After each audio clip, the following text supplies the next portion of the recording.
감사합니다. 하나님의 말씀으로 우리의 지친 영혼들, 힘들고 어려운 가운데 있는 그 모든 것을 말씀으로 위로하는 이 시간 되게 하여 주시옵소서. 말씀만이 남기를 소원하며 예수 그리스도의 이름 받들어 기도하옵나이다. 아멘. 하나님이 우리에게 주신 말씀은 시편 103편 8절에서 18절까지 말씀입니다.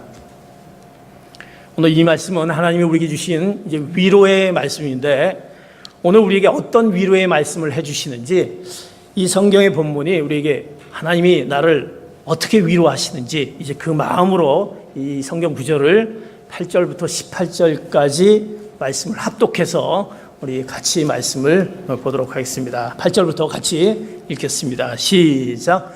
여호와께서는 자비로우시고 은혜로우시며 화를 더디내시고 사랑이 넘쳐나는 분이시다. 항상 꾸짖지는 않으시고 끝까지 진노를 품지도 않으시리라. 하나님께서는 우리를 죄인으로 대하지 않으시고 우리 죄악에 따라 갚지 않으셨다. 하늘이 땅 위에 높이 있는 것처럼 하나님을 경외하는 사람들에 대한 그분의 사랑도 크다. 동쪽이 서쪽에서 먼 것처럼 하나님께서는 우리 죄악을 우리에게서 멀리 옮기셨다. 아버지가 자식을 불쌍히 여기듯 여호와께서도 주를 경외하는 사람들을 불쌍히 여기신다. 우리의 체질을 아시고 우리가 흑임을 기억하시기 때문이다. 인생으로 말하자면 우리의 나날은 풀과 같고 들꽃처럼 번성하지만 바람이 불면 어디론가 사라지고 그 자리는 언제 그랬냐는 듯 흔적조차 없다. 그러나 여호와의 사랑은 영원에서 영원까지 여호와를 경외하는 사람들을 위해 있고 그 위는 자녀의 자녀들 곧 그 언약을 지키고 계명을 기억하고 순종하는 사람들에게 이를 것이다. 아멘. 오늘 하나님의 말씀의 위로가 여러분들의 모든 그 삶의 그 모습 가운데 그 말씀의 위로가 있기를 축복합니다. 하나님의 풍성한 위로가 여러분과 여러분의 기업과 여러분의 자녀와 여러분의 모든 삶의 여정 가운데 있기에 우리들은 또 하나님의 말씀 앞에 또 위로를 받습니다. 우리 한 주간의 삶을 보내면서 정말 내 마음 가운데 많은 것들이 우리를 통해서 또 분주하며 또 복잡하며 해결하지 못한 문제가 있을 때 우리를 위로하는 것이 무엇일까? 오늘 말씀 가운데 하나님이 우리에게 위로의 말씀을 해주십니다. 내가 너를 위로한다. 위로한다. 하나님의 말씀인 것입니다. 오늘 위로의 말씀을 세 가지로 하나님이 우리에게 먼저 위로의 말씀을 해주십니다. 첫 번째, 시편 103편 12절의 말씀, 어떻게 우리를 하나님께서 위로하고 계시는지 다시 한번 12절을 봅니다. 시작. 동쪽이 서쪽에서 먼 것처럼 하나님께서는 우리 죄악을 우리에게서 멀리 옮기셨다. 하나님은 우리에게 그 위로의 말씀을 첫 번째로 어떻게 위로해 주시냐면 우리 죄악을 멀리 옮기셨다라는 것입니다. 우리 죄악 가운데 있는 우리 연약한 모습 가운데 있는 죄된 모습들을 하나님께서 멀리 옮기셨다라는 것입니다. 동쪽이 서쪽에서 먼 것처럼 하나님께서 우리 죄악을 우리에게서 멀리 옮기셨다라는 것입니다. 누가? 하나님이 우리 죄악을 멀리 옮기셨다. 우리는 죄악 가운데 늘 힘들어합니다. 우리 죄악을 어떻게 해결할까? 죄된 모습들을 어떻게 우리를 위로할 수 있을까? 하나님이 우리 죄악을 멀리 옮기셨다라는 것입니다.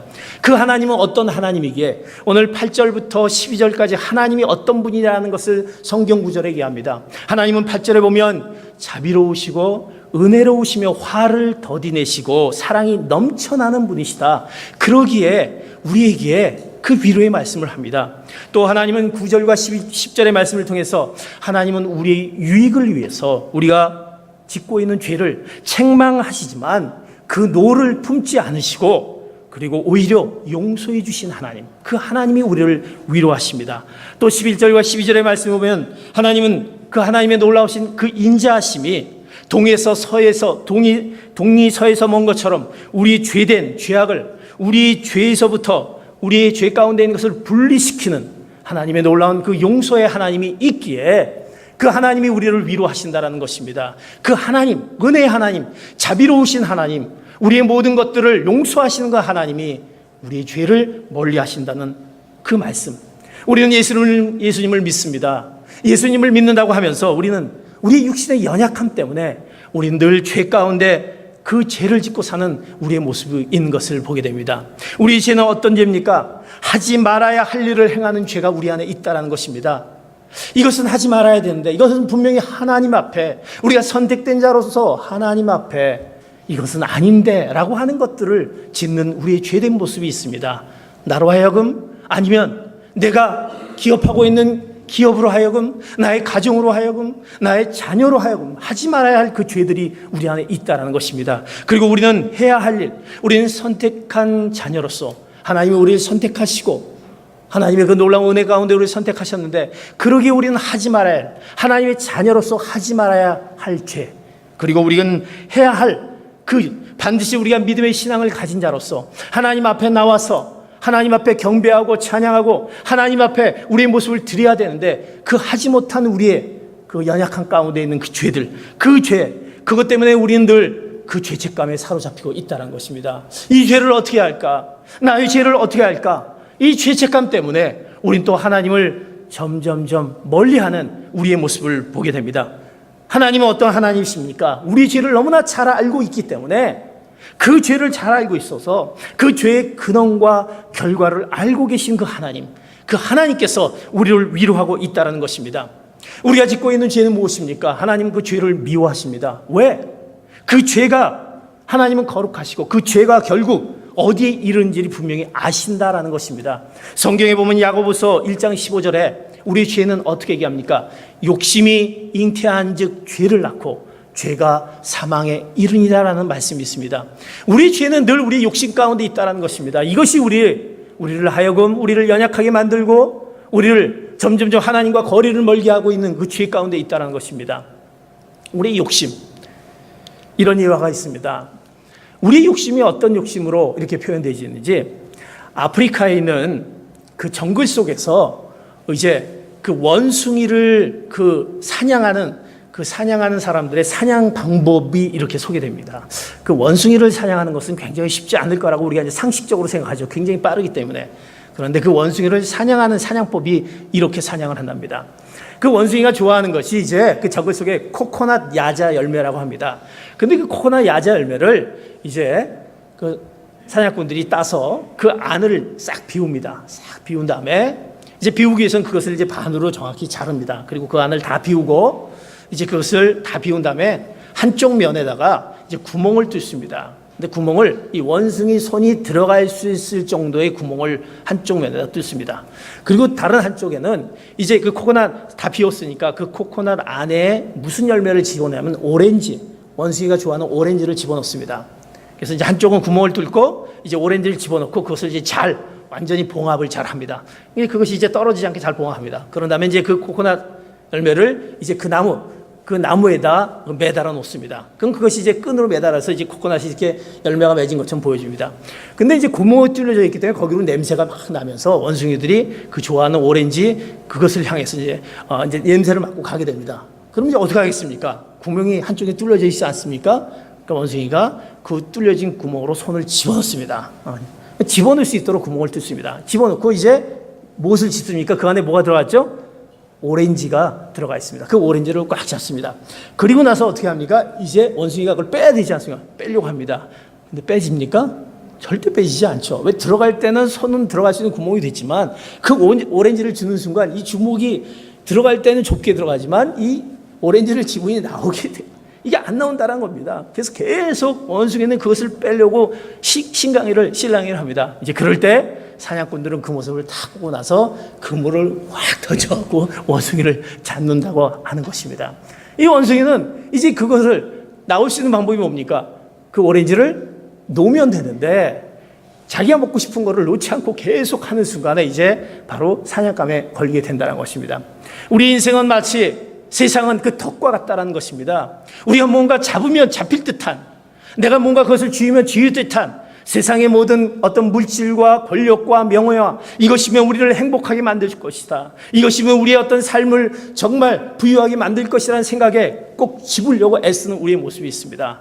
그러나 결국 그것이 우리를 자유케 하지 못한다는 것입니다. 결국 이거를 지우려고 했을 때, 놓지 않으려고 했을 때 우리의 자유, 결국 원숭이는 결국 그가 잡히게 되는, 우리는 결국 그래서 결국 욕심이라는 것이 죄로 이르게 돼서 죄가 결국 사망에 이른다라는 그 말씀이 우리에게 주는, 늘 우리는 세상이 그런 세상 가운데 살고 있다는 것입니다. 늘 우리가 잡으려고 하는 그것 때문에, 그것을 놓지 않으려고 하는 것 때문에. 그런데 그것의 유혹이 바로 사단에 통해서, 사단이 우리를 통해서 깬다라는 것입니다. 세상이 바로 이런 것이다, 이것이 너를 채울 수 있는 것이다 라는 그들의 말에 우리는 꼬임을 받을 수밖에 없는 사단의 역사. 그래서 성경은 사단이 우리를 그거를 통해서 죄 가운데 빠지게 말고 죄책감에 우리를 불어넣게 하는 그 사단의 괴략. 그래서 베드로전서 5장 8절에 보면 분명히 그 사단에 대한 것을 이렇게 경고하고 있는 것을 봅니다. 베드로전서 5장 8절에 이렇게 성경 말씀에 얘기하는 것을 봅니다. 시작. 정신을 차리고 깨어 있으십시오. 여러분의 원수 마귀는 우는 사자처럼 두루다니며 삼킬 사람을 찾습니다. 그러기 때문에 정신을 차리고 깨어 있어야 됩니다. 왜? 여러분의 원수 마귀 사단은 우는 사자처럼 어떻게 하든지 이것이 바로 너의 행복을 위한 것이다, 이것이다라고 두루 다니며 삼킬 사람을 찾는다는 것입니다. 우리가 그것을 이길 수 있는 방법은 무엇입니까? 야고보서 4장 7절에 우리는 이렇게 얘기하는 것을 성경은 이렇게 얘기합니다. 시작. 그러므로 하나님께 복종하고 마귀를 대적하십시오. 그러면 마귀가 여러분을 패할 것입니다. 우리가 이길 수 있는 것은 우리의 힘으로 그것 움켜진 것을 놓을 수 없기에 우리는 하나님께 복종하는 가운데, 하나님께 순종하는 가운데 마귀를 대적할 수 있다는 것입니다. 그럴 때 마귀는 여러분을 피할 것이다라고 말씀합니다. 그러면서 시편 기자는 우리의 죄된 모습들을 얘기합니다. 그러나 우리는 늘 죄 가운데 있습니다. 죄에서 벗어나지 못하고 늘 우리는 그 죄 가운데 있는 것을 죄책 가운데 있으면서 힘들어합니다. 그러나 하나님의 오늘 위로의 말씀은 우리 죄악에서 멀리 하신다라고 얘기하면서 오늘 시편 103편 10절의 말씀을 통해서 이렇게 얘기합니다. 죄인으로 대하지 않으면서, 너희들이 죄를 졌지만 죄인으로 대하지 않으면서 죄악에 따라 갚지 않으시겠다. 너희가 죄인이지만 그거에 따라서 내가 갚지 않겠다라는 것입니다. 죄악에 따라서 처치하지 않으시겠다라는 하나님의 놀라운 위로의 말씀이 우리에게 주어진다는 것입니다. 죄악을 멀리하고 그거에 따라서 내가 그것에 따라서 갚지 않겠다는 말씀입니다. 그것의 하나님의 근거는 무엇입니까? 하나님의 무슨 근거로 이렇게 우리를 다루십니까? 그것은 하나님이 우리를 향한 그 은혜와 그 십자가, 예수 그리스도를 보내셔서 대신 죽게 하시고 용서하셨던 그 놀라운 보혈의 사건, 그 용서하신 사건이 바로 우리 죄 가운데 있는 것을 멀리하는 그 놀라운 은혜의 사건이라는 것입니다. 그렇기 때문에 우리는 하나님께 나아가면 무슨 죄든지 용서를 구할 수 있다는 것입니다. 용서를 받을 수 있다는 것입니다. 우리가 하나님 앞에 용서받지 못할 죄는 아무것도 없다는 것입니다. 내가 어떻게 용서받지?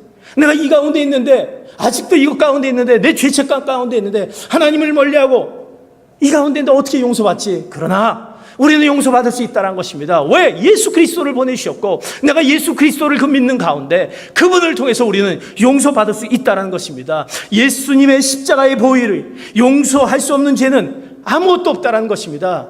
우리가 용서할 수 없는 죄는 다 있는데 그것은 예수님을 거절하고 믿지 않는 것 외에는 다른 것이 없는 것입니다. 내가 예수님을 받아들이지 않고 그 예수 그리스도의 십자가의 보혈을 받아들이지 않고 믿지 않는다라면 그거는 용서받지 못한 죄, 그거지. 우리가 예수 그리스도 앞에 나가면 무엇이든지 용서할 수 있다는 것입니다. 구원이라는 것은 무엇입니까? 우리가 구원받았다는 것은 인간이 지은 죄를 남김없이 회개한 공로의 근거로 우리가 구원받은 것은 아닙니다. 무엇입니까? 구원은 예수 그리스도를 믿는 믿음으로 그 믿음을 가졌느냐, 거기에 결정되는 것입니다. 사랑하는 성도 여러분, 내가 예수 그리스도를 믿습니까? 그 믿는 믿음이 있다라 한다면 우리의 구원은 안전하다는 것입니다. 예수님을 믿으면, 내가 예수 그리스도의 그 십자가의 보혈을 내가 믿는다고 한다면 우리의 구원은 안전하다는 것입니다. 그래서 바울은 분명하게 우리에게 이렇게 확신하며 말하고 있습니다. 로마서 8장 38절 39절 이렇게 얘기합니다. 시작. 나는 확신합니다. 죽음이나 생명도 천사들이나 악마들도 현재 일이나 장래 일이나 어떤 능력도 높음이나 가품이나 다른 어떤 피조물도 그리스도 예수 우리 주 안에 있는 하나님의 사랑에서 우리를 끊을 수 없습니다. 예수 그리스도의 그 사랑에서 끊을 수 없기에 우리 죄악에서 멀리하신 그 하나님의 그 말씀의 위로가 오늘 이 시간에 이 거룩한 주일 아침에 여러분들의 그 하나님의 위로의 말씀이 있기를 축복합니다. 우리 죄악에서 멀리한다. 내가 죄 가운데 있는 것 가운데 하나님이 내가 너를 멀리하겠다, 죄 가운데 멀리하겠다. 그러기에 우리는 죄를 졌지만 또 나와서 하나님 앞에, 하나님 제가 죄인입니다, 그러나 하나님 제 죄를 용서하여 주시옵소서, 나와서 또 하나님의 위로의 말씀을 얻게 되는 것입니다. 두 번째 하나님의 위로의 말씀은 오늘 우리에게 시편 103편 13절 14절의 말씀, 우리에게 이런 위로의 말씀을 하고 계십니다. 같이 봅니다. 시작. 아버지가 자식을 불쌍히 여기듯 여호와께서도 주를 경외하는 사람들을 불쌍히 여기신다. 우리의 죄질을 아시고 우리가 흑임을 기억하시기 때문입니다. 하나님이 우리에 대한 하나님의 위로의 말씀은 이제 두 번째로 어떤 위로의 말씀이 하시냐, 아버지가 자녀를 불쌍히 여기듯 내가 너를 불쌍히 여기겠다 말씀하면서, 왜 불쌍히 여길 수 있느냐, 바로 내가 너의 체질을 알고 너가 흑임을 내가 기억하고 있기 때문이다 라고 말씀합니다. 사랑하는 성도 여러분, 하나님은 우리의 연약함을 아십니다. 우리 체질을 아십니다. 그렇기 때문에 우리를 불쌍히 여기주면서 네가 흑임을 내가 기억한다, 흑임을 기억한다. 흑이라는 것은 우리 창조의 기사에 분명히 있는 창세기 2장 7절의 말씀, 우리를 어떻게 창조했습니까? 하나님께서 땅에서 취하신 흙으로 사람을 빚으시고 그 코에 생기를 불어넣어 생명체가 됐다라는 창세기 2장 7절의 말씀을 우리가 분명히 압니다. 하나님은 땅에서 취하신 흙으로 사람을 지으셨습니다. 우리는 흙으로 지음받은 자입니다.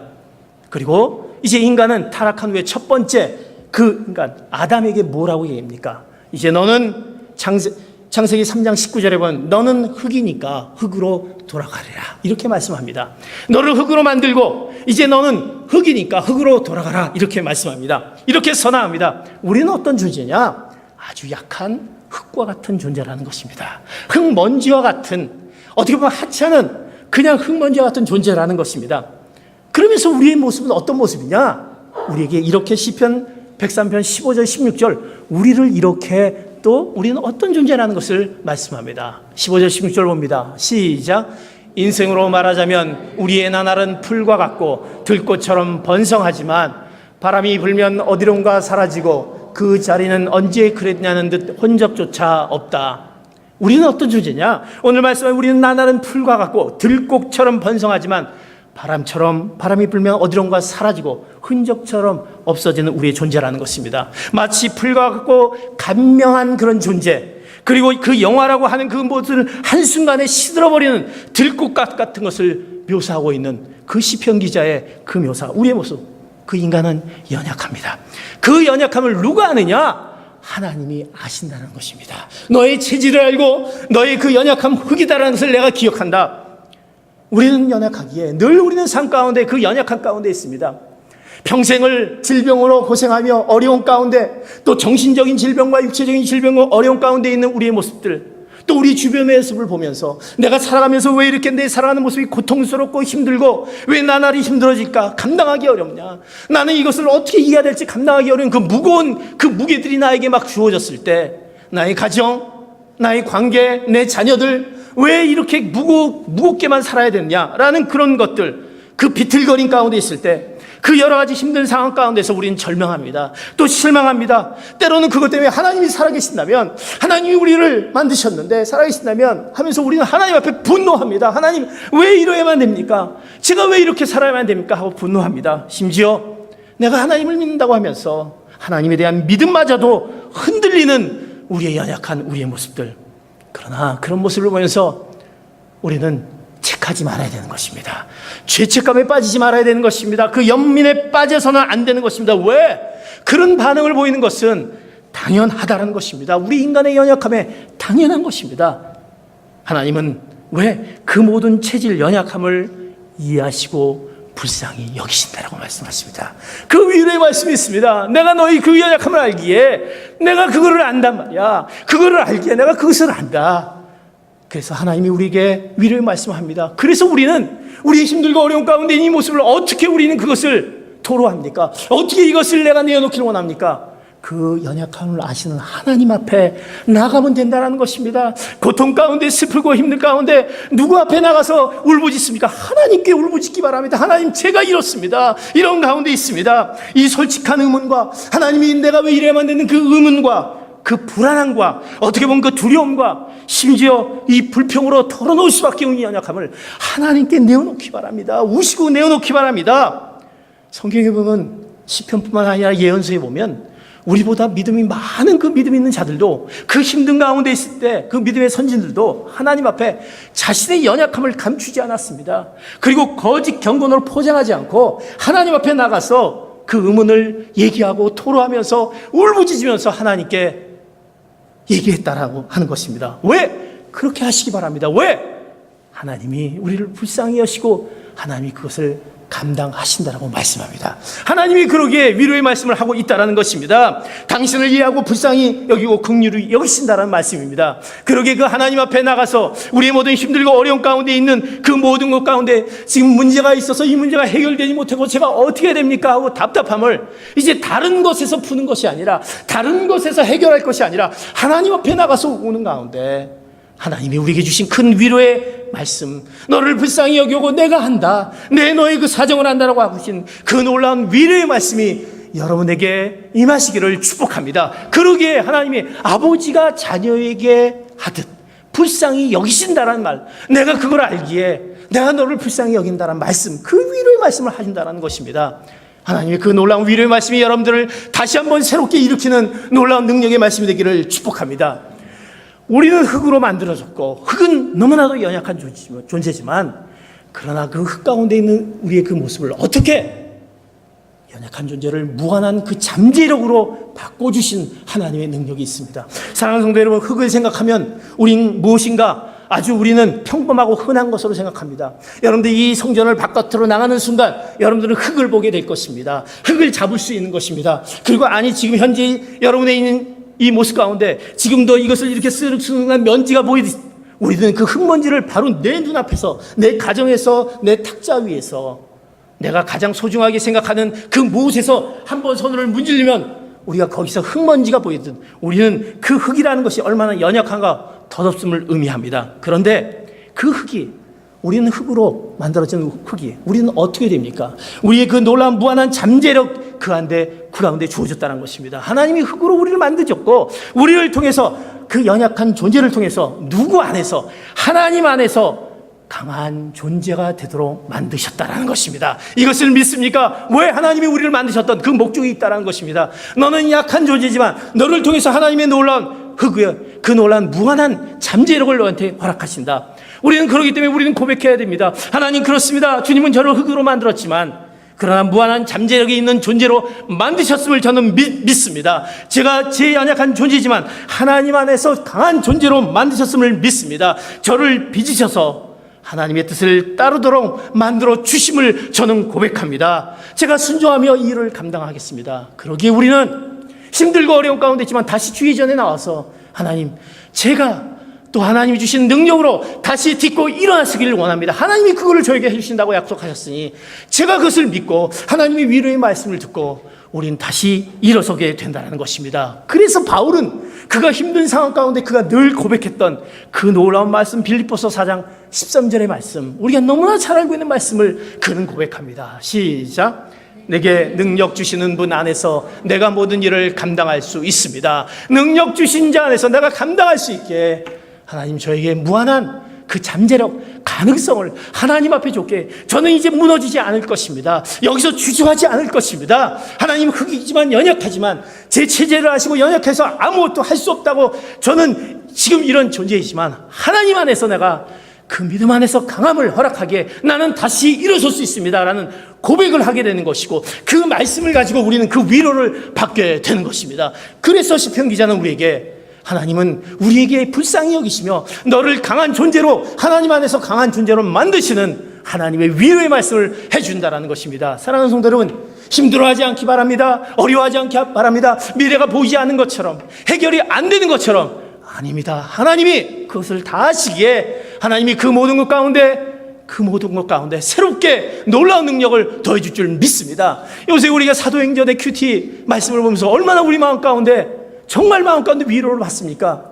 사도들이 복음을 전하기 시작합니다. 사도들이 복음을 전하다가 이제 그들이 누구에게 복음을 전하라고 합니까? 평범한 평신도 집사를 선택하고 집사를 통해서 복음을 전하는데 놀라운 기사와 표적들이 막 나타나기 시작합니다. 스데반, 빌립을 통해서 나타납니다. 그들이 가는 곳곳마다 복음을 전하니까 귀신 들린 자들이 나아지고 그들이 빛질병들이 나아지고 기사과 표적들이 막 일어나는 것을 봅니다.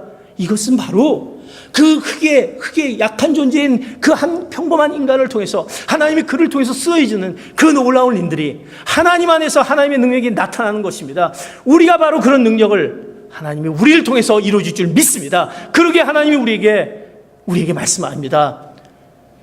너희 체질을 알고 흑임을 기억하기 때문에 너희들이 이제 다시 일어나서 하나님의 놀라운 뜻 가운데 너를 통해서 나타내가 온 그 말씀을, 내가 그 위로의 말씀을 내가 갖고 있고 믿는다면 이제 우린 그것을 통해서 하나님의 놀라운 일들을 우리를 통해서 이룰 줄을 믿습니다. 지금은 안 보이는 듯 하지만 분명히 우리 가운데 하나님이 약속한 그 말씀이 있기에 그것이 이룬다는 말씀을 해주고 있는 위로의 말씀인 것입니다. 사랑하는 성도 여러분, 그 불쌍히 여기신 하나님의 위로의 말씀이 여러분의 침체된 그 모든 영혼 가운데, 힘들고 해결되지 않은 가운데, 이거 어떻게 할까 하고 안절부절한 그 모든 것 가운데 하나님 안에서 그 모든 것이 해결받을 줄 믿습니다. 하나님이 우리에게 위로의 말씀을 합니다. 마지막으로 하나님은 우리에게 위로의 말씀을 이렇게 해주고 있습니다. 시편 103편 17절 18절의 말씀 이렇게 말씀합니다. 같이 보겠습니다. 시작.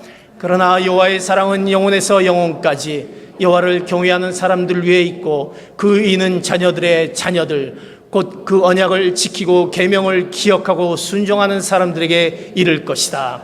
하나님의 위로의 말씀은 우리 죄악을 멀리합니다. 하나님의 위로의 말씀은 우리가 연약한 체질을 아시고 흑임을 기억하지만 하나님의 아버지가 자녀를 기억하듯 하나님 우리에게 그 놀라운 무한한 그 잠재력을 허락해 주십니다. 세 번째 하나님의 위로의 말씀은 하나님의 사랑이 영원토록 변함이 없다라는 것입니다. 하나님의 여호와의 사랑은 영원에서 영원까지 변함이 없으신 하나님의 사랑입니다.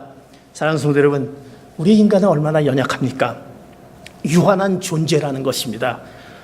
어떻게 보면 우리는 아무리 길게 살아도 여러분들 100세를 넘기는 경우가 그렇게 쉽지 않다는 것입니다. 여러분 1000만 살 것 같습니까? 우리는 100세를 100세 넘어서 살 수 있지만 넘지 못하다는 것입니다. 그리고 우리는 우리 인간의 마음이 한결같지 않다는 것입니다.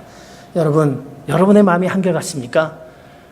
내가 이렇게 사랑해서 맺은 부부도 이 사람이 정말 나를 사랑할까?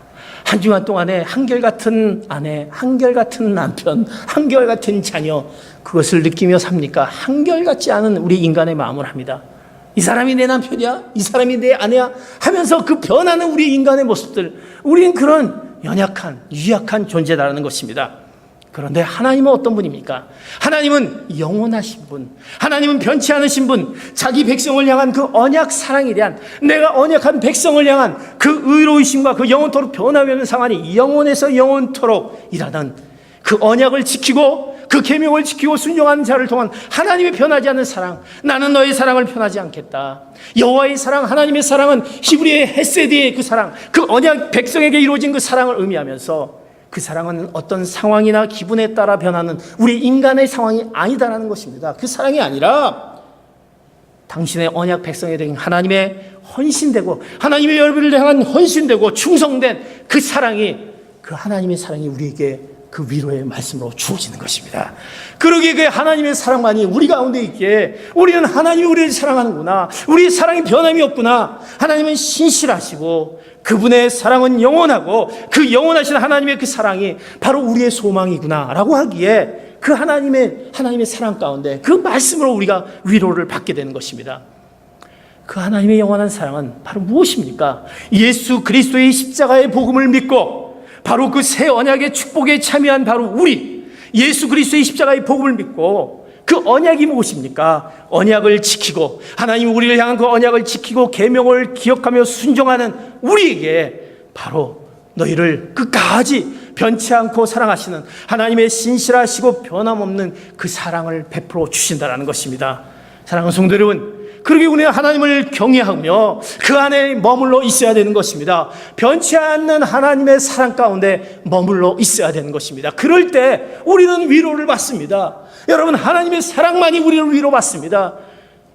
사람을 통해서 위로받습니까? 내가 갖고 있는 그 부를 통해서 위로를 받습니까? 내가 갖고 있는 명예를 통해서, 내가 갖고 있는 나의 어떤 그것을 통해서 위로를 받습니까? 하나님의 사랑만이, 그 변하지 않은 사랑만이 우리를 위로하게 하는 것입니다. 그 놀라운 하나님의 사랑의 위로가 여러분에게 함께 하시기를 축복합니다. 그러기에 우리는 또 말씀 앞에 오늘 시편 기자가 얘기한 그 영원히 영원까지 변치 않은 하나님의 사랑의 위로의 말씀을 하고 있다는 것입니다. 여러분 잘 알고 있는 혹시 모래 위의 발자국이라는 시를 잘 알고 계시죠? 아마 이거를 한번 보셨을 거예요. 모래 위의 발자국이라고 뭐 액자 같은 데서도 많이 나오고요. 그 모래 위에 발자국이 이렇게 나와 있는 그 그림이 있습니다. 이제 우리 자막을 통해서 한번 보여주겠습니다. 모래 위에 발자국 그림인데 여러분들 아마 많이 보셨을 거예요. 첫 번째 그림에 보면 모래 위에 발자국이 있습니다. 2개의 발자국이 있고 그 밑에는 발자국은 1개의 발자국이 있습니다. 이대로 그냥 놔두시기 바랍니다. 모래 위에 발자국이라는 시를 이것을 보면 이 시는 한 사람의 그 꿈에 대한 이야기가 이 안에 들어가 있습니다. 이 사람이 이제 꿈을 꾸었습니다. 그가 꿈속에서 이제 해변을 거닐고 있었습니다.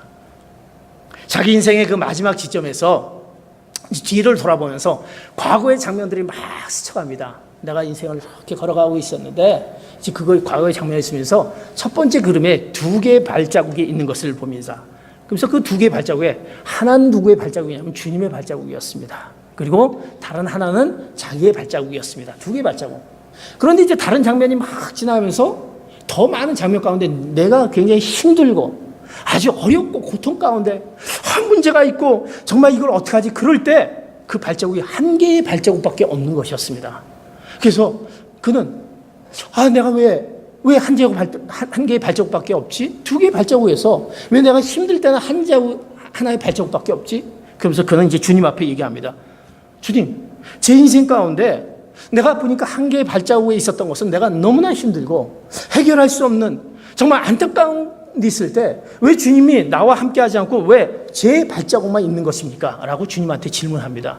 제가 주님과 함께 하기로 따르기로 제가 이렇게 마음을 정하면 주님이 저와 함께 하신다고 분명히 성경에 말씀하셨고 내가 그걸 믿는데 왜 제 발자국만 있는 것입니까? 이럴 수가 있습니까? 내가 힘들고 고통스럽고 아파하고 문제가 많은 시기에 왜 주님은 어디 계시고 왜 제 발자국만 있는 거예요? 라고 주님 앞에 막 하소연합니다. 따집니다. 이해할 수 없는 왜 이러십니까? 가장 필요할 때 주님은 어디 계셨습니까? 라고 얘기합니다.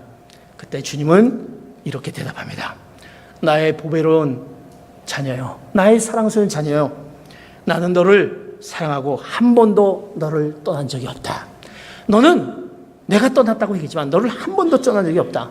내가 슬픔과 고통과 고난과 역경과 어려움 가운데 문제 있을 때 그 있을 동안에 볼 수 있는 그 단 한 발자국의 그 발자국 하나 있는 그 발자국은 바로 네가 생각한 네 발자국이 아니라 내가 너를 등에 업고 걸어갔던 내 발자국이다 라고 주님께서 말씀하셨다는 것입니다. 사랑하는 성도 여러분, 우리는 힘들고 어려워서 나 혼자만 걷고 가는 것이 아니라 나 혼자 이 문제를 해결하려고 애쓰는 것이 아니라고 우리는 힘들어합니다. 그리고 주님이 살아계시면 어째 주님 어디 계십니까? 라고 우리는 힘들어하는 우리의 모습. 그러나 주님은 우리에게 난 너를 한 번도 떠난 적이 없다. 되려 너를 등에 업고 네가 힘든 것을 고통 가운데 있는 것을 내가 업고 걸어가고 있다는 것입니다. 사랑하는 성도 여러분, 주님은 우리의 한순간도 떠나지 않았다는 것입니다. 왜? 하나님의 말씀에 하나님의 사랑은 영원에서 영원까지 내가 너를 영원까지 사랑하신다는 그 하나님의 사랑에 그 언약의 사랑이 있기에 한순간도 떠나지 않는다는 것입니다. 지금 우리들이 어려운 순간 그분이 우리를 업고 가신다는 것입니다. 나 혼자 가는 것처럼 생각하지만 주님은 그 문제를 업고 지금 가고 있다는 것입니다. 변함없는 그 언약의 사랑, 신실하심의 그 약속, 어떻게 보면 당장 우리는 못 느낄 수 있습니다. 우리는 느껴지지 않습니다. 그런 것 같지 않습니다. 그러나 언젠가 우리의 삶을 돌이켜볼 때 주님께서 우리에게 분명히 이 시기 동안 모래 위에 단 그 한 발자국이 바로 나다라는 것을 우리가 고백하는 그 순간이 우리 입술 가운데 하나님의 영원하신 사랑을 내가 고백한다고 한다면 그것을 고백하게 될 것입니다. 내가 연약하게 그것을 고백하지 못합니다. 내가 이거 나 혼자 하는 것이 아닌가라고 생각합니다. 그렇다면 그 하나님의 위로의 말씀은 내가 너를 사랑한다. 그 변하지 않는 그 하나님의 사랑 앞에 하나님 그렇습니다. 나를 한순간도 떠나지 않고 나를 업고 가시는 그 하나님의 그 사랑을 다시 한번 회복하며 그 사랑 가운데 나도 이제 그 하나님의 그 놀라운 위로로 내가 하나님을 더욱더 내 마음 가운데 모시며 이제 나 혼자 아닌 하나님과 더불어 나의 삶을 살고 내가 회복되지 않는 그 힘들고 어려움 가운데 있는 그 모든 것들을 회복하기를 원합니다. 그런 회복된 우리의 그 위로의 하나님의 말씀이 다시 여러분들 통해서 새롭게 딛고 일어날 수 있는 놀라운 그 말씀으로 주어지기를 축복합니다. 그러기에 하나님의 말씀이 우리에게 주어지는 것입니다. 하나님의 말씀이 우리에게 남아 있는 것입니다. 사랑하는 성도 여러분, 하나님이 우리에게 위로의 말씀을 합니다. 어떤 위로의 말씀을 합니까? 늘 우리가 죄악 가운데 힘들어하고 어떻게 해결할지 모르는 그 죄악을 멀리 옮기신다는 것입니다. 하나님의 은혜와 그 용서와 너 그런 거 다 걱정하지 말아라. 내가 그것을 멀리 하시겠다는 하나님의 그 보혈의 십자가의 용서. 또 하나님 우리에게 무엇을 위로합니까? 우리의 체질을 아시고 연약함을 아시고 흙과 가도 같은 존재임을 기억하시면서 너를 불쌍히 여기고 너를 끝까지 흙과 같은 존재이지만 내가 내 안에서 하나님의 그 능력 안에서 그 무한한 그 잠재력을 그 허락하시며 너를 다시 일으켜 세우신다라는 하나님의 그 말씀을 기억하며 이제 하나님의 위로를 받으며 그 하나님은 어떤 하나님이냐? 우리를 영혼에서 영혼까지 변하지 않는 신실하시고 우리를 등에 업고 가시는 그 하나님의 그 사랑, 그 위로의 말씀이 여러분의 마음 가운데 그 심령 가운데 다시 한번 새롭게 하는 그 놀라운 능력의 말씀으로 받아들이면서 그렇습니다. 저는 이제 하나님의 말씀을 붙잡고 다시 일어서고 나의 그 위로의 말씀이 늘 그 말씀이 떠나지 않겠습니다. 그 위로의 말씀이 나의 침체되어 있는 그 영혼 가운데 내가 보이지 않는 그 문제들 가운데 나의 문제, 나의 가정의 문제, 내 자연의 문제, 관계의 문제, 보이지 않는 미래의 문제들이 이제 해결해질 때 이것이 바로 하나님이 나를 향한 뜻이었구나라는 고백이 여러분 통해서 나타나기를 예수 그리스도의 이름으로 축복합니다. 하나님은 위로하시는 하나님, 그 위로하시는 하나님을 온전히 신뢰하시며 나가시는 귀한 성도 여러분 되시기를 예수 그리스도의 이름으로 축복합니다. 아멘. 기도하시겠습니다.